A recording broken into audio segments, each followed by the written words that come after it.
nahagip ng bato ang pakpak ng buting ibon. Dahil sa sakit, di na nakaya pang lumipad, at ang aray ay nahulog, ngunit parang taong bumikas. Mamang kelupit, ang puso mo di na nahabag. Pag pumanaw ang buhay ko, may isang pipig na iiyak.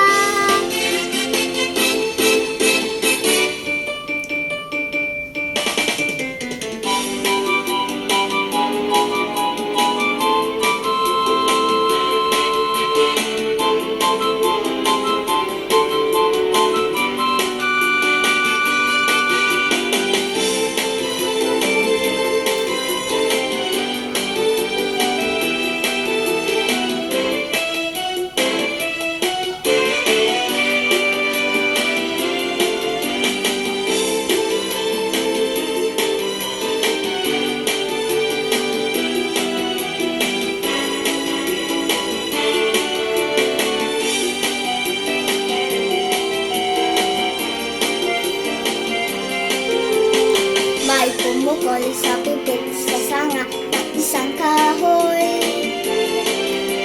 at nahagip ng bato ang pakpak ng buting ibon. Dahil sa sakit, di na kaya pang lumipad, at ang aray ay nahulog, ngunit parang taong bumikas. Mamang kelupit, ang puso mo di na nahabag.